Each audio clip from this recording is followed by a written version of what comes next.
मैं उस साल मर गया था जब मेरी वाइफ मुझसे सबसे ज्यादा प्यार करती थी। सैकड़ों करोड़ की प्रॉपर्टी को उसने एक पल में छोड़ दिया और मेरे साथ आग के समंदर में दफन हो गई। आखिरी पल में वह मेरा हाथ कसकर पकड़ लेती है और फूट फूट कर रोते हुए कहती है, इस लाइफ में मैंने तुम्हारा बहुत लंबा इंतजार किया है, अगली लाइफ में जरूर मुझे थोड़ा जल्दी ढूंढ लेना। जिसके बाद जब मैं दोबारा आंखें खोलता हूँ तो खुद को पिछले साल की एक गर्मियों की शाम में पाता हूँ। खिड़की के बाहर लाल सुर्ख शाम खून की तरह चमक रही है और गर्म हवा का झोंका कमरे के अंदर आता है। मैं सपने से जागकर बेड पर सुन्न बैठा रहता हूँ। दीवार के कोने में रखा अलार्म क्लॉक लगातार टिक टिक कर रहा है। वहीं टेबल पर रखा कैलेंडर चुपचाप पड़ा है, जिस पर मैं नीचे देखकर अपनी रिंग फिंगर में पहनी बिल्कुल नई वेडिंग रिंग को देखता हूँ। फिर आंखें बंद कर लेता हूँ। कुछ देर पहले आसमान छूती आग और हथेली में बची हुई नरम सी फीलिंग अब भी उतनी ही साफ महसूस होती है। यह सब इतना रियल कैसे लग रहा है? आखिर यह सपना है या हकीकत, जिस पर मैं खुद को जोर से चुटकी काटता हूँ। तुरंत दर्द की एक तेज लहर शरीर में दौड़ जाती है। तभी बाहर से आती गाड़ियों की आवाज मुझे उन बिखरे हुए ख्यालों से बाहर निकाल देती है। शौक से उबरने के बाद दिल में एक गहरी टीस और पछतावा उमड़ पड़ता है। किसी की रची हुई गलतफहमी की वजह से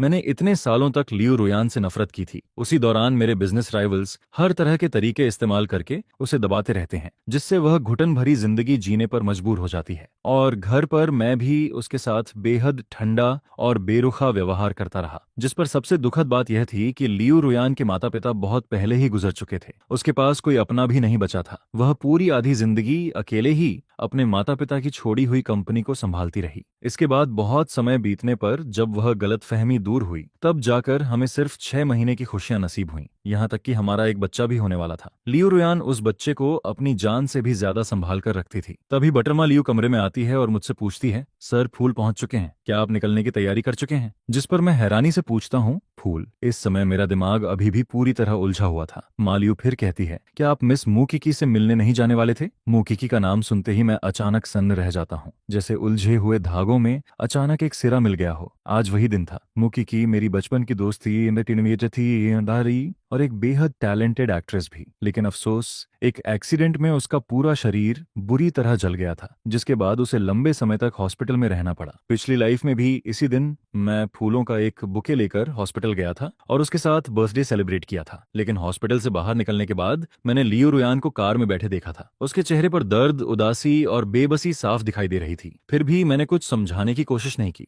बल्कि उसकी तरफ देखना तक पसंद नहीं किया। जिस पर लियू रुयान मुझे देखते ही जल्दी से कार का दरवाजा खोलकर मेरे पीछे आती है। मुबाई, आज मेरा बर्थडे है। उसकी आवाज में उम्मीद की एक बेहद कमजोर सी किरण छिपी हुई थी। मैं रुककर उसकी तरफ ठंडे भाव से देखता हूँ और कहता हूँ, तो? जिस पर लियू रुयान अपनी साफ आंखों से मुझे देखती रहती है, लेकिन कुछ नहीं कह पाती। फिर मैं कहता हूँ, आज मुकिकी का भी बर्थडे है। सिर्फ मुझसे शादी करने के लिए तुमने किसी भी हद तक जाना मंजूर कर लिया। तुमने उसका चेहरा बर्बाद कर दिया और उसका फ्यूचर खत्म कर दिया। अब और क्या चाहती हो? यह सुनकर लियू रुयान होंठ खोलती है और बेबस होकर समझाने की कोशिश करती है। वह सिर्फ एक एक्सीडेंट था। जिस पर मैं ठंडी हंसी हंस देता हूँ। अगर उस दिन तुमने उसे इनवाइट नहीं किया होता तो आज वह हॉस्पिटल में नहीं होती। बताओ, मैं इसे एक्सीडेंट कैसे मान लूं? लियू रुयान काफी देर तक चुप रहती है, फिर आखिरकार सिर्फ एक शब्द कहती है, सॉरी। और उसी दिन से मेरे और लियू रुयान के रिश्ते लगातार बिगड़ते चले गए। हमारे बीच एक लंबी कोल्ड वॉर शुरू हो गई, जो दर्द और कड़वाहट से भरी हुई थी। लेकिन बहुत बाद में मुझे पता चला कि वह एक्सीडेंट, जिसे लियू रुयान भी एक हादसा ही समझती थी, असल में किसी और की साजिश थी। किसी ने जानबूझकर हम दोनों को अलग करने के लिए ये सब प्लान किया था। जिस पर मैं अचानक होश में आता हूँ, जल्दी से जैकेट पहनता हूँ और कार में बैठ जाता हूँ, क्योंकि मुझे एहसास हो चुका था कि यह 5 साल पहले का समय है और अभी भी सब कुछ बदलने का मौका बाकी है। ड्राइवर कार को ट्रैफिक में आगे बढ़ाता है। हॉस्पिटल जाने वाली सड़क पूरी तरह जाम थी।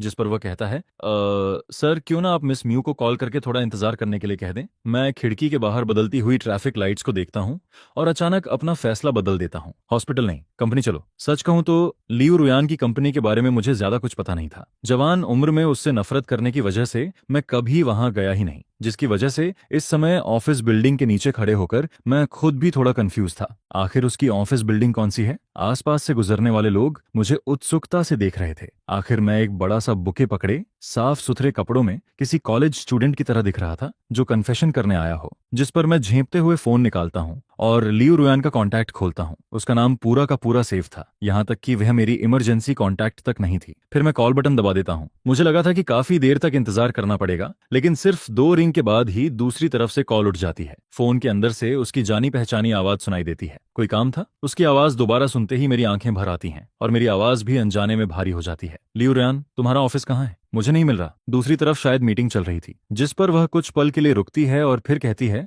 मीटिंग खत्म होने के बाद मैं नीचे आ रही हूँ। कुछ मिनट बाद लियू रुयान बिल्डिंग से बाहर निकलती है। उसकी लंबी और खूबसूरत परछाई धूप में फैल जाती है। वह हमेशा की तरह एलिगेंट, कोल्ड और बेहद खूबसूरत लग रही थी। वह मुझे देखकर पूछती है, तुम यहाँ क्यों आए हो? जिस पर मैं जल्दी से बुके उसकी बाहों में थमा देता हूँ और धीरे से कहता हूँ, हैप्पी बर्थडे। लियू रुयान कुछ नहीं कहती। हम दोनों के बीच एक अजीब सी खामोशी फैल जाती है। मैं चुपके से उसकी तरफ देखता हूँ और नोटिस करता हूँ कि वह फूलों को देख रही है, लेकिन उसके चेहरे पर खुशी का कोई निशान नहीं है। फिर वह कड़वी मुस्कान के साथ कहती है, मुबाई, ये फूल उसके लिए थे ना? मैं एक पल के लिए सन्न रह जाता हूँ। फिर मेरी नजर बुके पर जाती है और मेरा दिल धक से रह जाता है। बुरा हो गया। ब्लू रोज बुके, जिसका मतलब होता है मैं तुम्हें पूरा आसमान और पूरा समंदर देना चाहता हूँ। और मोपकिकी की सबसे पसंदीदा चीज भी आसमान और समंदर ही थे। अभी अभी वापस लौटने के कारण मेरी यादें बेहद उलझी हुई थीं। मैं सिर्फ लियू रुयान को ढूंढने की जल्दी में था और इस छोटी लेकिन अहम बात को पूरी तरह भूल गया। जिस पर लियू रुयान ठंडी आवाज में कहती है, बर्थडे गिफ्ट के लिए थैंक्स। उसकी आवाज लगभग बर्फ जैसी सख्त थी। फिर वह कहती है, देर हो रही है, ड्राइवर तुम्हें घर छोड़ देगा। इतना कहकर वह मुड़कर जाने लगती है, लेकिन मैं तुरंत उसका हाथ पकड़ लेता हूँ। रुको। लियू रुयान भी शायद इस हरकत की उम्मीद नहीं कर रही थी। उसका संतुलन बिगड़ जाता है और वह सीधे मेरी बाहों में गिर जाती है। उसका नरम शरीर और हल्की सी खुशबू मेरे बेहद करीब आ जाती है, जिस पर वह जल्दी से खुद को संभाल कर अलग होती है। फिर मेरी उंगली में पहनी वेडिंग रिंग को घूरती रहती है। काफी देर तक चुप रहने के बाद भी मैं दांत भींच कर कहता हूँ, लियू रुयान, मैं घर नहीं जाऊंगा। उसके चेहरे पर मुश्किल भरे भाव उभर आते हैं। मुबाई, इस बार तुम मुझे किस तरह तकलीफ देने वाले हो? उसका यह सवाल सुनकर मैं जवाब नहीं दे पाता, क्योंकि मेरी यादों में इस समय हमारी शादी को ज्यादा वक्त नहीं हुआ था और मैं अभी भी उससे नाराज था। हमारे बीच होने वाले लगभग हर झगड़े की शुरुआत मेरी तरफ से होती थी। मैं जानबूझकर सबसे ज्यादा चुभने वाली बातें कहता था, यहाँ तक कि त्योहारों और खास दिनों पर दिए गए गिफ्ट्स भी उसके दिल में और गहरे घाव करने के लिए होते थे। मैं बेशर्मी से उसके पीछे पीछे चलता रहता हूँ। तो फिर ऑनलाइन फूड ऑर्डर कर लेते हैं। मैं तुम्हारे लिए एक लॉन्ग लाइफ नूडल्स मंगवाता हूँ। जिस पर लियू रुयान कुछ नहीं कहती। वह मेरी तरफ देखना तक जरूरी नहीं समझती, लेकिन वह बुके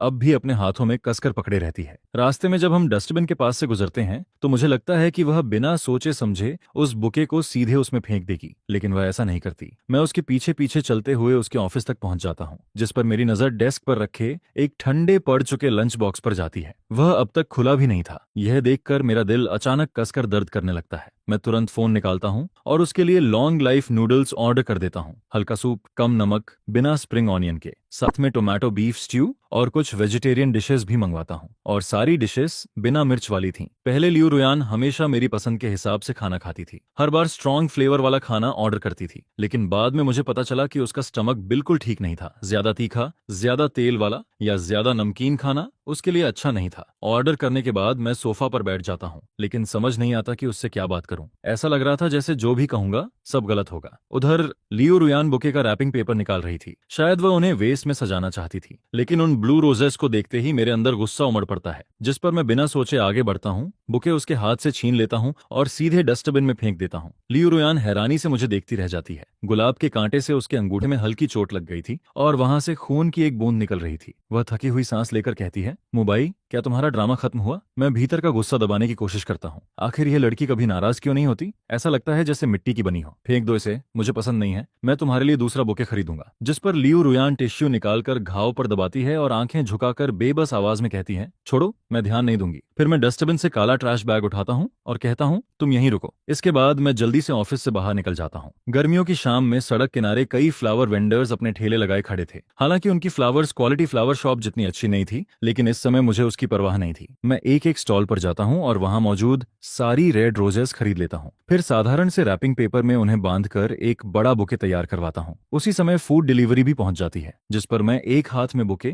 और दूसरे हाथ में फूड बैग्स लेकर सीधे 19वीं मंजिल की तरफ बढ़ जाता हूँ। इस बार ऑफिस पहले से कहीं ज्यादा शांत था। लगता है ओवर टाइम करने वाले कर्मचारी भी जा चुके थे। पूरी फ्लोर में सिर्फ लियू रुयान के ऑफिस की लाइट जल रही थी। मैं धीरे धीरे दरवाजे तक पहुंचता हूँ और उसे खोलकर अंदर चला जाता हूँ। वह फ्लोर टू सीलिंग विंडो के सामने खड़ी थी। उसकी पीठ मेरी तरफ थी। उसकी वह अकेली परछाई देखकर मेरा दिल भर आता है। वह किसी ऐसे स्ट्रे कैट की तरह लग रही थी जिसे दुनिया ने छोड़ दिया हो। तभी मेरे हाथ में पकड़े बुके और फूड बैग्स दरवाजे से टकरा जाते हैं। धड़ाम, तेज आवाज पूरे कमरे में गूंज जाती है, जिस पर लियू रुयान का शरीर अचानक सख्त हो जाता है। वह तुरंत पलटकर देखती है और मुझे देखकर उसकी आंखें फैल जाती हैं। शायद उसे उम्मीद नहीं थी कि मैं वापस आऊंगा। कुछ सेकंड की हैरानी के बाद वह तेजी से मेरी तरफ आती है और बुके संभाल लेती है। मैं राहत की सांस छोड़ता हूँ। माथे पर पसीना पसीना था, लेकिन फिर भी मुस्कुराकर कहता हूँ, यह तुम्हारे लिए है। मैंने सड़क की सारी रेड रोजेस खरीद ली हैं, जिस पर उसके खूबसूरत चेहरे पर उलझन साफ दिखाई देती है। लगता है वर्तमान वाली लियो रुयान अब भी मेरी इस बदली हुई हरकत की आदी नहीं हुई थी। शायद उसे अभी भी मेरी डांट और तानों की ज्यादा आदत थी। जब मैंने देखा कि वह फिर से वही ठंडा लंच बॉक्स खाने वाली है, तो मैं अचानक आवाज लगाता हूँ, आह,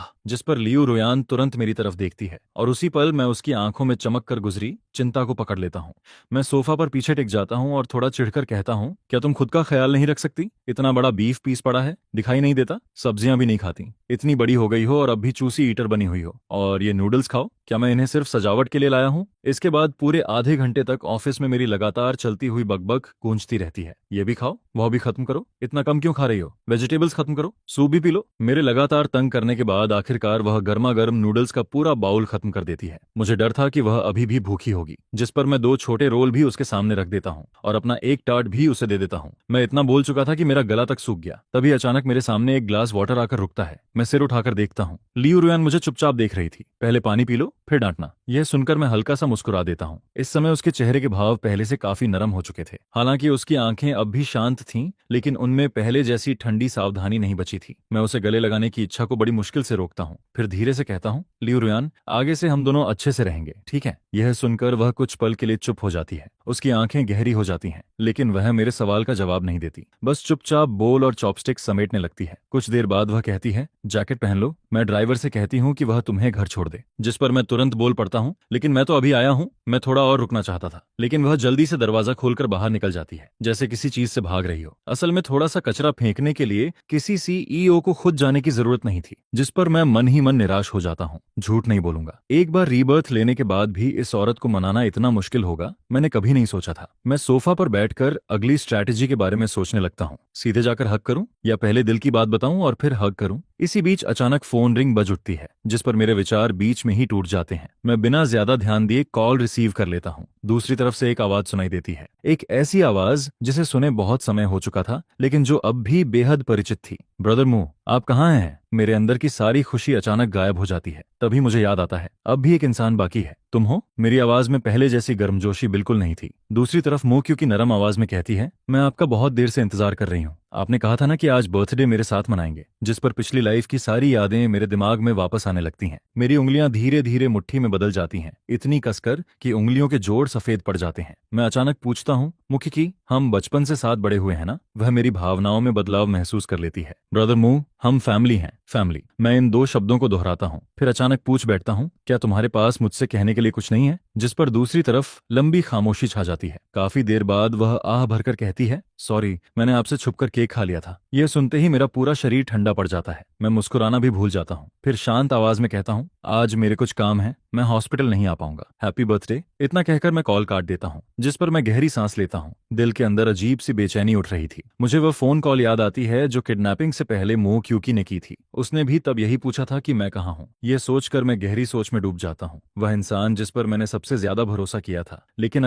अगर शुरू से ही वह एक्सप्लोजन किसी जान पहचान वाले ने करवाया हो तो? इसी सोच में डूबा हुआ मैं सिर उठाता हूँ और देखता हूँ कि लियो रुयान दरवाजे पर खड़ी है। उसका आधा चेहरा अंधेरे में छिपा हुआ था, जिसकी वजह से उसके चेहरे के भाव साफ दिखाई नहीं देते। मैं कुछ देर हिचकिचाता हूँ, फिर पूछता हूँ, तुमने सब सुन लिया? जिस पर उसकी आवाज सुनाई देती है, शांत, बहुत ज्यादा शांत, जैसे उसने अपने सारे जज्बात दबा दिए हों। कार नीचे इंतजार कर रही है। मुझे अचानक पिछली लाइफ की उसकी बात याद आ जाती है। उसने एक बार कहा था कि जब भी मैं उसके साथ थोड़ा अच्छा व्यवहार करता था, उसके बाद उसे उससे भी ज्यादा दर्द सहना पड़ता था, जिसकी वजह से उसने कभी किसी उम्मीद को अपने दिल में जगह देना ही छोड़ दिया था। और वह तो पहले ही अपने मन को तैयार कर चुकी थी कि मैं किसी भी वक्त उसे छोड़कर चला जाऊंगा। जिस पर अब उसकी कही हुई ये बातें मेरे दिल में सीधे चाकू की तरह उतर जाती हैं। इतना दर्द होता है कि सांस लेना तक मुश्किल लगने लगता है। पिछली लाइफ में इसी दिन जब मैं घर पर नहीं था, तो उसके बर्थडे डिनर में सिर्फ एक ठंडा पड़ा लंच बॉक्स था। कोई भी उसे बर्थडे विश तक नहीं करता। इसी वजह से वह हॉस्पिटल के बाहर मेरा इंतजार करने गई थी। लियो रुयान बस मुझसे एक हैप्पी बर्थडे सुनना चाहती थी, लेकिन मैंने उसे उल्टा कह दिया था कि मेरे मामलों में दखल मत दो और जितना हो सके मुझसे दूर रहो।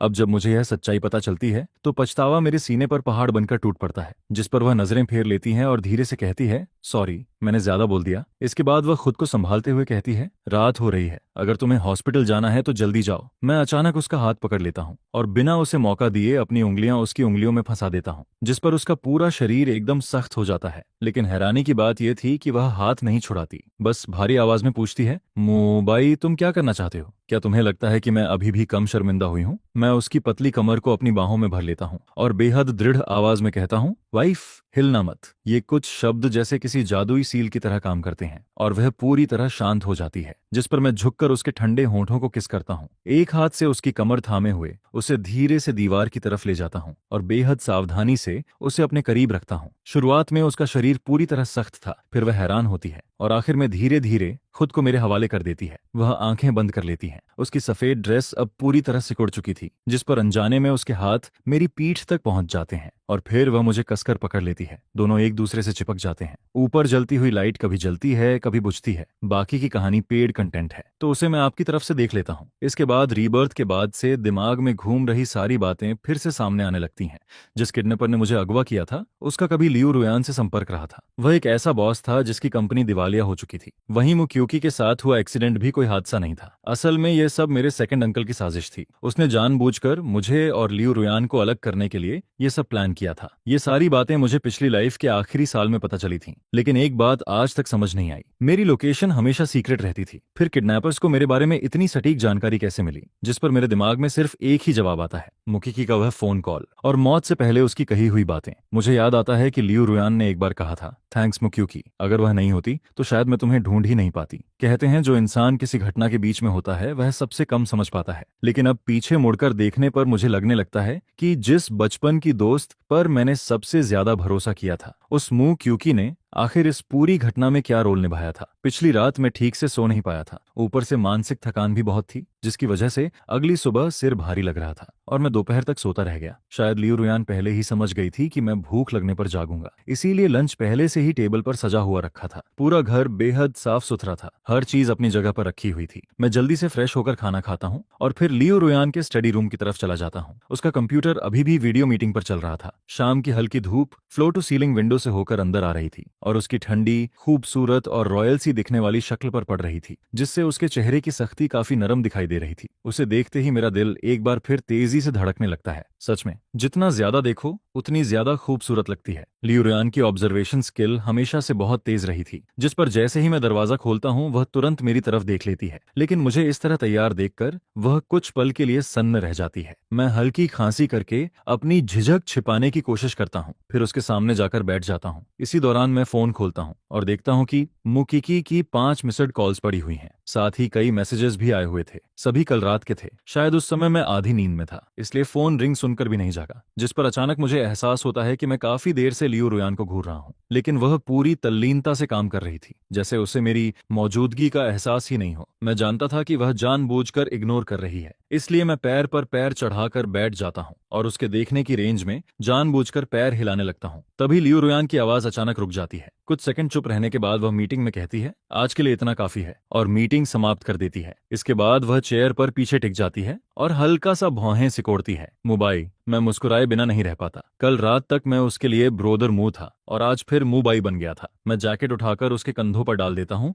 और मुस्कुराकर पूछता हूँ, प्रेसिडेंट लियू, कल रात मेरा फोन रिंग हुआ था क्या? जिस पर लियू रुयान शांत भाव से नजरें झुका लेती है। मुझे नहीं पता। मैं डेस्क के ऊपर झुककर उसकी ठोड़ी हल्के से ऊपर उठाता हूँ। वह चाहे कितनी भी मैच्योर क्यों न लगे, मेरी नजरों में वह अभी भी एक यंग गर्ल ही थी। जिस पर वह धीरे से कहती है, मुबाई, अभी वर्किंग आवर्स हैं। अगर उसकी सांसें थोड़ी बिखरी हुई ना होती तो मैं सच में सोच लेता कि उसे किसी भी चीज से फर्क नहीं पड़ता। मैं उसके होंठों पर हल्का किस करता हूँ और मुस्कुराकर पूछता हूँ, और चाहिए? वह कुछ देर चुप रहती है, फिर ईमानदारी से जवाब देती है, चाहिए। जिस पर मैं फिर एक किस दे देता हूँ। मैं बगल वाले कमरे में इंतजार करता हूँ। काम खत्म होने के बाद साथ घर चलेंगे। अपने कमरे में लौटने के बाद मुझे फिर मुक्कीकी का कॉल आता है, ब्रदर मो। दूसरी तरफ उसकी आवाज बेहद भारी थी, लग रहा था जैसे वह पूरी रात सोई ना हो। मैं थोड़ा हैरान होकर पूछता हूँ, क्या हुआ? जिस पर वह धीमी आवाज में कहती है, मैंने कमबैक छोड़ दिया है। अगर मैं कभी रिकवर नहीं हुई तो मैं बाकी की जिंदगी शांति से जीना चाहती हूँ। मैं भौहें सिकोड़ लेता हूँ और ठंडी आवाज में जवाब देता हूँ, हम दोनों के बीच बहुत पहले ही सब खत्म हो चुका है और मैं अब शादीशुदा हूँ। यह सुनकर वह तुरंत पूछती है, तो मेरा क्या? फिर वह दुखी आवाज में कहती है, हमारे वादों का क्या इसलिए क्योंकि मेरा चेहरा खराब हो गया है अब तुम मुझे पसंद नहीं करते? मैं कुछ पल चुप रह जाता हूँ, फिर धीरे से कहता हूँ, उस वक्त तुमने कहा था कि ब्रेकअप ही सही फैसला है। नई कंपनी तुम्हें सपोर्ट कर रही थी, इसलिए तुम्हारा करियर आगे बढ़ सकता था। लेकिन मुत्किकी अब भी हार मानने को तैयार नहीं थी। उसकी आवाज नरम पड़ जाती है, लेकिन ब्रदर मो,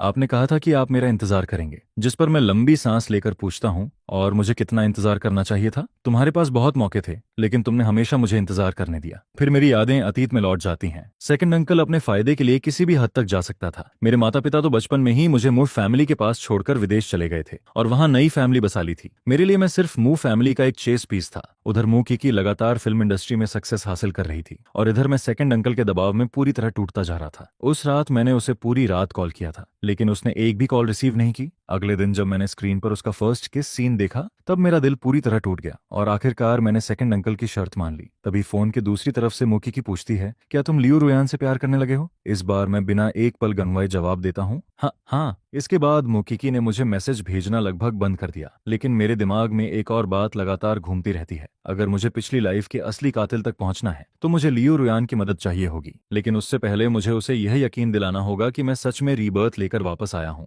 और ऐसा भी नहीं होना चाहिए कि वह मुझे सीधे मेंटल हॉस्पिटल भिजवा दे, जिस पर मैं उसके सामने टेबल पर झुककर लेट जाता हूं और बड़े जोश के साथ एक रीबर्थ नॉवेल की कहानी सुनाने लगता हूं। यह इस महीने की तीसरी रीबर्थ नॉवेल थी जो मैं उसे पढ़कर सुना रहा था। लियो रुयान बड़ी ध्यान से मेरी बात सुन रही थी, जिस पर वह अचानक कहती है, अगर तुम्हें यह स्टोरी पसंद है तो मैं इसमें इन्वेस्टमेंट करके इसे ड्रामा सीरीज में अडेप्ट करवा सकती हूँ। मैं तुरंत सिर हिलाकर कहता हूँ, मुद्दा ये नहीं है कि मुझे पसंद है या नहीं, मुद्दा यह है कि तुम्हें पसंद है या नहीं। जिस पर वह मेरी तरफ देखती है, फिर मेरी शर्ट पर नजर डालती है जो अब तक काफी सिकुड़ चुकी थी, और हल्की सी सांस छोड़कर कहती है, तुम्हें जो पसंद है वही मुझे भी पसंद है। हाल के दिनों में मेरा और लियो रुयान का रिश्ता पहले से काफी बेहतर हो चुका था। वह मुझे बहुत ज्यादा पैम्पर करती थी, लगभग मेरी हर बात मान लेती थी, लेकिन फिर भी हमारे बीच कोई अदृश्य दीवार मौजूद थी जो पूरी तरह टूट नहीं रही थी। जिस पर मैं चेयर खिसकाकर उसके और करीब आ जाता हूँ, फिर गंभीर चेहरे के साथ उसके सामने बैठ जाता हूँ। लियो रुयान, मुझे लगता है अब समय आ गया है कि मैं तुम्हें सच बता दूं। यह सुनकर वह चॉपस्टिक्स नीचे रख देती है और पूरी गंभीरता से मेरी तरफ देखने लगती है। मैं बेहद गंभीर चेहरे के साथ कहता हूँ, असल में मैं भी रीबर्थ लेकर वापस आया हूँ। इसके बाद पूरे कमरे में सन्नाटा छा जाता है। लियो रुयान हल्का सा भौं उठाती है, उसके होंठ कसकर भींच जाते हैं। स्पष्ट था कि उसे हंसी आ रही थी, जिस पर मैं तुरंत उसकी तरफ उंगली करके कहता हूँ, देखा, तुम यकीन नहीं कर रही। उसके होंठों के कोने ऊपर उठते हैं, लेकिन वह बड़ी मुश्किल से अपनी हंसी रोककर कहती है,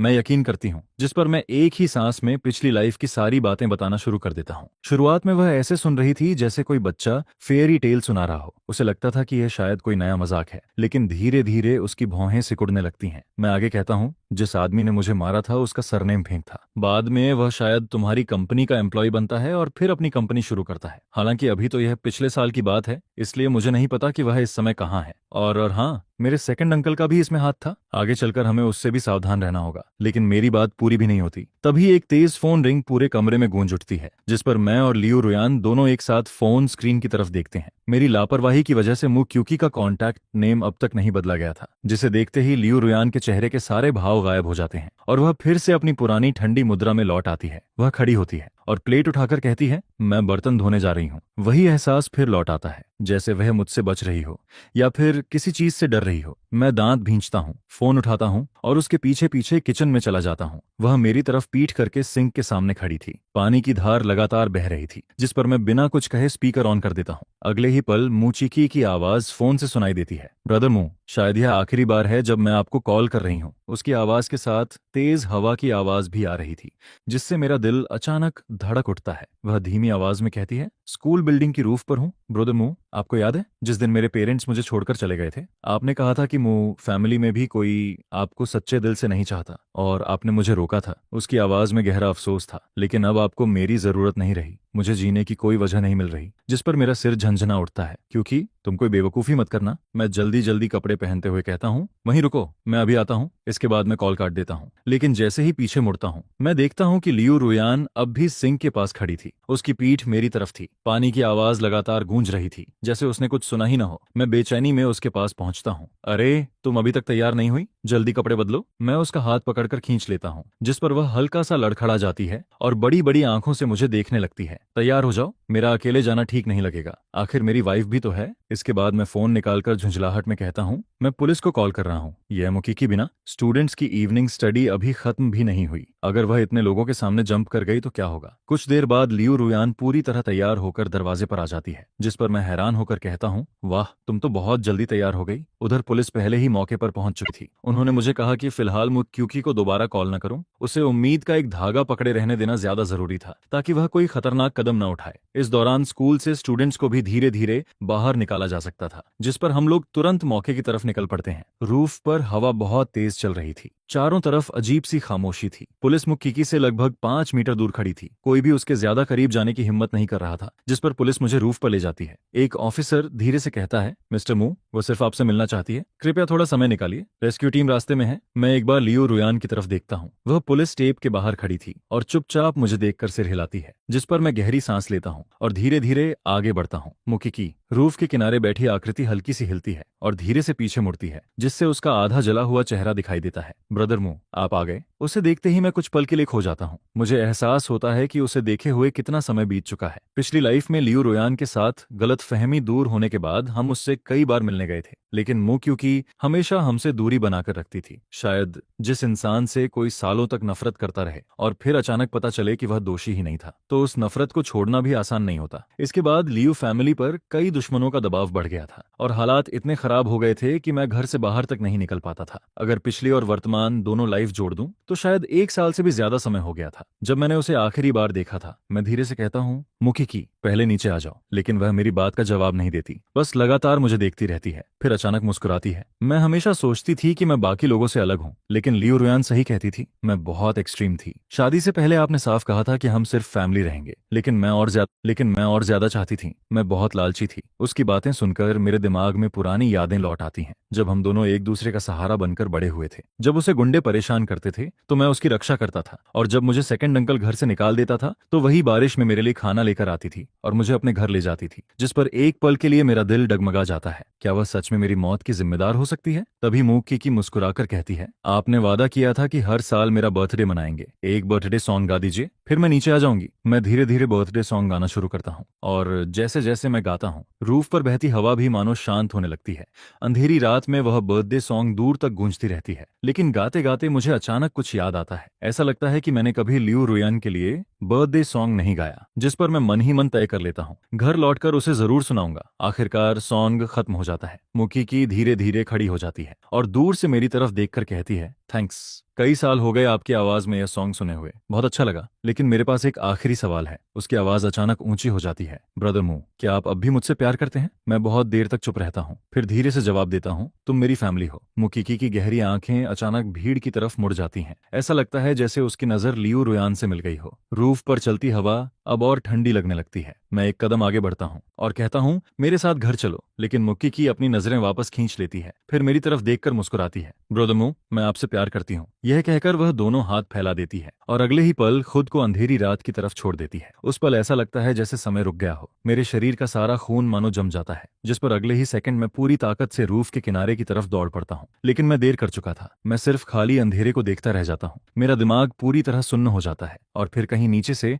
एक भारी सी आवाज सुनाई देती है। मेरे पैर जवाब दे देते हैं और मैं वहीं घुटनों के बल गिर पड़ता हूँ। मुक्कीकी इस बार सच में चली गई थी। तो क्या इसका मतलब है कि मैंने ही उसे मार दिया? यह सुनकर उसका पूरा शरीर ठंडा पड़ जाता है, उसका दिमाग सुन्न हो जाता है और उसका शरीर लगातार कांपने लगता है, जिस पर अचानक पीछे से 2 गर्म हाथ उसे कसकर गले लगा लेते हैं। वह जानी पहचानी खुशबू इस वक्त किसी लाइफलाइन की तरफ फील होती है, जिस पर लियो न्यूयेन उसे पकड़कर कहती है, वो मरी नहीं है। नीचे मौजूद पुलिस ने पहले ही एयर कुशन लगा दिया था, जिसने उसे बचा लिया। यह सुनकर मैं काफी देर तक आंखें बंद रखता हूँ और धीरे धीरे खुद को संभाल पाता हूँ। लियो न्यूयेन शांत आवाज में कहती है, बस कुछ मामूली खरोंचें आने आई हैं, उसे हॉस्पिटल ले जाया गया है। अगर तुम जाना चाहते हो तो मैं तुम्हें वहां ले चलती हूँ। नहीं, मेरी आवाज भारी हो जाती है, मैं बस तुम्हारे साथ रहना चाहता हूँ। इसके बाद मैं और लियो न्यूयेन वापस कार में आ जाते हैं। खिड़की के बाहर पुलिस धीरे धीरे वहां से हट रही होती है। थोड़ी देर बाद कोई हमें हॉस्पिटल लेकर जाएगा, क्योंकि मूक थात थात का इस दुनिया में कोई अपना नहीं है। जिस पर मैं थकी हुई आवाज में लियो न्यूयेन से कहता हूँ, यहाँ आने से पहले एक आखिरी बात थी जो मैं तुमसे नहीं कह पाया था। मैं उसे बताता हूँ कि मुझे शक है मूक थात थात का भी पिछले जन्म वाली घटना से कुछ न कुछ संबंध है। यह सुनकर लियो न्यूयेन गहरी सांस लेती है और पूछती है, अगर उसका कोई संबंध न हुआ तो? अगर वो सच में बेगुनाह हुई तो तुम उसे चुनोगे या मुझे? जिस पर उसके मुंह से यह सवाल सुनते ही मैं पहली बार सच में राहत की सांस लेता हूँ, क्योंकि लियो न्यूयेन हमेशा खुद को वही इंसान समझती रही है जिसे कभी नहीं चुना जाएगा। मैं गंभीरता से उसकी तरफ देखकर कहता हूँ, बेशक मैं तुम्हें चुनूंगा। तुम्हें याद है जब मूक थात थात ने एंटरटेनमेंट इंडस्ट्री में डेब्यू किया था? उस वक्त मैं उससे पहले ही ब्रेकअप कर चुका था। वह फिल्में कर रही थी, उसकी पॉपुलैरिटी लगातार बढ़ रही थी, और जब मेरी शादी तुमसे हुई तब हमारे ब्रेकअप को 1 साल से भी ज्यादा हो चुका था। मैं मानता हूँ कि शुरुआत में मैं तुमसे नफरत करता था, ठीक वैसे ही जैसे सेकंड अंकल से करता था। मुझे उन लोगों से नफरत थी जो मेरी जिंदगी में बिना इजाजत घुस आते हैं। और उसी समय मूक थात थात इन्वेस्टर के साथ डिनर पर जाते वक्त एक्सीडेंट का शिकार हो गई थी, और कार तुम चला रही थी, इसलिए मैंने तुम्हें भी सेकंड अंकल जैसा ही बेरहम इंसान समझ लिया था। मैं तुमसे इसलिए नफरत नहीं करता था क्योंकि मुझे मूक थात थात से प्यार था। मैं बस ऐसे लोगों को पसंद नहीं करता जो थोड़ी सी नाराजगी में किसी की पूरी जिंदगी बर्बाद कर देते हैं। यह सुनकर लियो न्यूयेन धीरे से मेरा हाथ पकड़ लेती है। मुझे माफ कर दो, सच में गलती मेरी थी। मैंने उस वक्त ठीक से नहीं सोचा। जिस पर मैं उसके माथे को हल्के से चूमते हुए कहता हूँ, नहीं नाथ, नहीं, मैंने पहले ही कहा था कि गलती सेकंड अंकल की थी, तुम्हारी कोई गलती नहीं थी, और अगर कोई तुम्हें दोष देता है तो मैं खुद उससे हिसाब बराबर करूंगा। यह सुनकर वह कुछ देर चुप रहती है, फिर धीरे से कहती है, थैंक यू। मेरी जिंदगी में पहली बार किसी ने मेरा पक्ष लिया है, और वो इंसान तुम हो। जिस पर मुझे और भी ज्यादा अपराध बोध फील होने लगता है। फिर लियो न्यूयेन गंभीर नजरों से मुझे देखकर पूछती है, क्या तुम बता सकते हो कि तुमने मुझे पसंद करना कब शुरू किया था? अंधेरा काफी गहरा होता है, लेकिन मैं फिर भी उसकी आंखों में छिपी भावनाओं को साफ देख पा रहा होता हूँ। जिस पर मैं धीरे धीरे बोलना शुरू करता हूँ, एक बार तुम नशे में घर लौटी थी और गलती से वह स्कार्फ खराब कर दिया था जो मैंने पप्पी के लिए बुना था। आधी रात को तुम जमीन पर बैठकर उसे दोबारा ठीक करने की कोशिश कर रही थी। जब मैंने तुम्हें सोने के लिए कहा तब तुमने जवाब दिया था कि अगर पप्पी के पास स्कार्फ नहीं होगा तो उसे सर्दी लग जाएगी। उसी पल मुझे लगा कि जो इंसान एक पप्पी के ठंड लगने की इतनी फिक्र करता है वह किसी दूसरे इंसान को नुकसान नहीं पहुंचा सकता। लेकिन एक बात अभी भी थी जो मैंने उसे नहीं बताई। उस रात लियो न्यूयेन नींद में बड़बड़ा रही थी। उसने कहा था अनमों को भी ठंड लगती होगी, और संयोग से मैं आधी रात पानी पीने उठा था और मैंने उसकी बात सुन ली थी, जिस पर मेरा दिल उसी पल पिघल गया था। मुझे लगा था कि वह भी बहुत अकेली है, ऐसा इंसान जिसे कभी किसी का प्यार नहीं मिला। यह सुनकर लियो न्यूयेन बड़ी दिलचस्पी से पूछती है, तो क्या हमारे घर में पप्पी भी होगा? मैं हंसते हुए कहता हूँ, 3 साल बाद तुम मुझे बर्थडे गिफ्ट में एक पप्पी देने वाली थी। तुमने कहा था कि तुम बहुत बिजी रहती हो और घर कम आती हो, इसलिए वह मेरा साथी बनेगा। मैं उंगलियों पर हिसाब लगाता हूँ और मुस्कुराता हूँ। अगर गिनूं तो इस वक्त वह शायद किसी घर में बूढ़ा डॉग बन चुका होगा। अभी तक रीइंकार्नेशन भी नहीं हुआ होगा। हमारा पप्पी बहुत स्मार्ट था, जो भी सिखाओ तुरंत सीख जाता था। कभी कभी तो मुझे शक होता था कि शायद उसने मेनपो सूप भी नहीं पी थी। यह कहते कहते मैं अचानक रुक जाता हूँ, जिस पर लियो न्यूयेन भी हैरान होकर मेरी तरफ देखने लगती है। मैं उसका हाथ पकड़कर कहता हूँ, मोक थात थात भी हमारी तरह ही है। मतलब मैं और ज्यादा गंभीर हो जाता हूँ। अभी जब कूदने वाली थी उसने कहा कि उसे कई सालों से मेरा बर्थडे सॉन्ग नहीं सुनने मिला, लेकिन मैंने तो पिछले साल ही उसके लिए बर्थडे सॉन्ग गाया था। यह सुनकर लियो न्यूयेन तुरंत समझ जाती है कि मामला क्या है। आधे घंटे बाद जब हम हॉस्पिटल पहुंचते हैं तो डॉक्टर हमें बताता है कि कोई पहले ही मूक थात थात को वहां से ले जा चुका है, और जब हम ज्यादा जानकारी मांगते हैं तो पेशेंट प्राइवेसी का बहाना बनाकर हमें कुछ भी बताने से मना कर दिया जाता है। जिस पर अब यह मानना मुश्किल हो जाता है कि मूक थात थात का इस मामले से कोई लेना देना नहीं है। वापसी के रास्ते में मैं लगातार एक ही बात सोचता रहता हूँ, तुम्हें क्या लगता है, क्या उसने जानबूझकर छलांग लगाई थी? लियो न्यूयेन हल्की सी मुस्कुराती है। ज्यादा ऊंची बिल्डिंग न हो तो पुलिस हमेशा एयर कुशन तैयार रखती है। अगर मैं उसकी जगह होती तो 100% यकीन के साथ कूदती और बच जाती। मैं उसकी तरफ देखता रहता हूँ। तो तुम्हें क्या लगता है वह ऐसा क्यों कर रही थी? जिस पर वह हल्के से नाक सिकोड़ती है, तुम्हारी सिंपैथी जीतने के लिए, ताकि तुम उसकी तरफ झुक जाओ। यह सुनकर मैं थोड़ा चौंक जाता हूँ, क्योंकि दोनों जन्मों में यह पहली बार था जब लियो न्यूयेन इतनी खुलकर जलन दिखा रही थी। मैं गंभीरता से सिर हिलाता हूँ, जिस पर वह सूखी आवाज में कहती है, समझे, औरतों को औरतें सबसे अच्छी तरह समझती हैं। मैं खिड़की के बाहर गुजरते नजारों को देखता हूँ और गहरी सोच में डूब जाता हूँ। फिर मुझे पिछले जन्म की वह घटना याद आती है जब उसने बिना एक पल गंवाए आग के समुद्र में छलांग लगा दी थी और मुझे कसकर अपनी बाहों में भर लिया था। उस याद के साथ मेरा दिल फिर से दर्द करने लगता है। कई घंटों के सफर के बाद हम घर पहुंचते हैं। तब तक रात काफी हो चुकी होती है। आंट लियो वापस जा चुकी होती है और लिविंग रूम की लाइट भी बंद होती है। लियो न्यूयेन जैसे ही स्विच की तरफ हाथ बढ़ाती है, मैं उसे पकड़कर सोफा पर गिरा देता हूँ, जिस पर वह हैरानी से पूछती है, तुम क्या कर रहे हो? मैं उसके कान के पास झुककर धीरे से कहता हूँ, लियो न्यूयेन, मैं तुमसे प्यार करता हूँ। यह सुनते ही उसकी सांसें तेज हो जाती हैं। उसे खुद भी यकीन नहीं होता कि सिर्फ एक आई लव यू उसके दिल को इतना हिला सकता है। जिस पर मैं मुस्कुराकर और भी नरम आवाज में कहता हूँ, वाइफ, मैं तुमसे प्यार करता हूँ। अगले ही पल वह मुझे कसकर गले लगा लेती है और उस पल मैं बिना किसी विरोध के उसके प्यार को महसूस करता रहता हूँ। फिर मैं मुस्कुराकर पूछता हूँ, क्या तुमने हमारे बच्चे का निकनेम सोच लिया है? जिस पर लियू न्यूयेन भावनाओं से भरकर मुझे कसकर गले लगा लेती है और धीरे से कहती है, आन्हमो, मैं सिर्फ तुम्हारी हूँ। नहाने के बाद मेरी आंखें भारी होने लगती हैं और फिर मैं उसे अपनी बाहों में भरकर उसी सुकून के साथ उसके पास लेटा रहता हूँ। सारा फायदा उठाकर वह एक आज्ञाकारी बिल्ली की तरह मेरे पास सिमट जाती है, जैसे उसे कभी गुस्सा आना ही नहीं आता हो। अनमो, मुझे बहुत नींद आ रही है। उसकी लाड़ भरी आवाज मुझसे चिपकी रहती है, जिस पर वह अचानक कहती है, जब हमारी नई नई शादी हुई थी तब तुमने मुझसे मूवी देखने चलने का वादा किया था, लेकिन अगले दिन तुमने कहा कि तुम्हारे पेट में दर्द है और फिर चले गए। हॉस्पिटल गए थे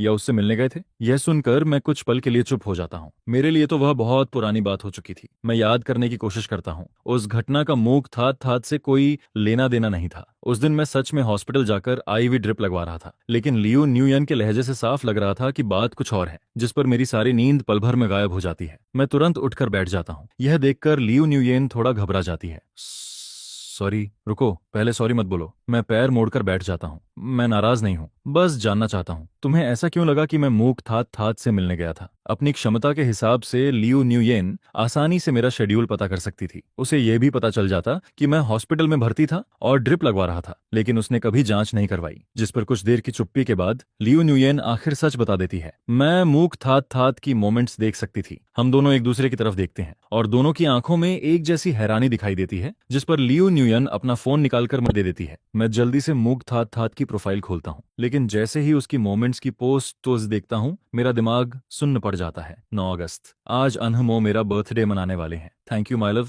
1 अक्टूबर, आज फिर अनहमो के हाथ का बना खाना खाने को मिला। स्वाद बिल्कुल पहले जैसा है। मैं पागलों की तरह स्क्रॉल करना शुरू कर देता हूँ। फिर मुझे 6 महीने पुरानी एक पोस्ट दिखाई देती है। मूवी रिलीज हो गई। अब अनहमो का इंतजार है और वह वही दिन था जब मुझे गैस्ट्रोएंटेराइटिस हुआ था। लेकिन जब मैं अपना फोन खोलता हूँ तो मूक थात की प्रोफाइल पूरी तरह खाली दिखाई देती है। इन पोस्ट को सिर्फ लियू न्यूयेन ही देख सकती थी। असल में शादी के बाद मेरा मूक थात से लगभग कोई कांटेक्ट नहीं था। ज्यादा से ज्यादा हॉस्पिटल का फोन आता था मेडिकल बिल्स भरने के लिए, या फिर डॉक्टर ट्रीटमेंट प्लान बदलने के लिए मुझसे कांटेक्ट करते थे। बस इतना ही। मैं सच में उसे सिर्फ एक पुराने दोस्त की तरह देखता था, लेकिन उसने पीछे से बार बार मेरे सबसे करीब इंसान को चोट पहुंचाई। यह सोचकर मेरा सिर दर्द से फटने लगता है। और तुमने ये सब सच मान लिया? इन पोस्ट्स में मेरी एक भी फोटो नहीं है, जिस पर लियू न्यूयेन मेरे फोन की खाली प्रोफाइल को घूरती रहती है। धीरे धीरे उसकी आंखों में उम्मीद की रोशनी लौटने लगती है। अनमो, मैं विश्वास करने की हिम्मत नहीं कर पाई। वह बार बार ऐप खोलती और बंद करती रहती है, जैसे किसी चीज की पुष्टि करना चाहती हो, या शायद सिर्फ घबराहट में ऐसा कर रही हो। क्योंकि अगर मैंने किसी को जांच के लिए भेजा होता और पता चलता कि तुम सच में उसके साथ सिनेमा हॉल में बैठे हो, तो शायद मैं टूट जाती। इसलिए मैंने जानना ही नहीं चाहा। यह सुनकर मेरा दिल कसकर दर्द करता है। मैं गुस्से और दुख के बीच फंस जाता हूँ। तुमने मुझसे पूछा क्यों नहीं? लेकिन आधी बात कहते कहते मैं खुद रुक जाता हूँ, क्योंकि मुझे जवाब पता था। वह पूछने की हिम्मत ही नहीं कर सकती थी। उस वक्त मैं अक्सर उसे कड़वी बातें सुनाता रहता था और शायद उसे लगता था कि मेरा जवाब उसकी कल्पना से भी ज्यादा बुरा होगा। गलती मेरी थी। मैं अपनी दुखी वाइफ को बाहों में भर लेता हूँ। मेरी आंखें भीगने लगती हैं। सॉरी, आज के बाद मैं तुम पर कभी गुस्सा नहीं करूंगा। जिस पर वह हल्का सा मुस्कुराती है। मैं भी तुमसे कभी नाराज नहीं होंगी। बस इतना मत कहना कि तुम्हें मेरी जरूरत नहीं है। उस रात हमारे बीच की आखिरी दीवार भी टूट जाती है। मुझे तो कभी कभी लगता है कि लियू न्यूयेन में थोड़ा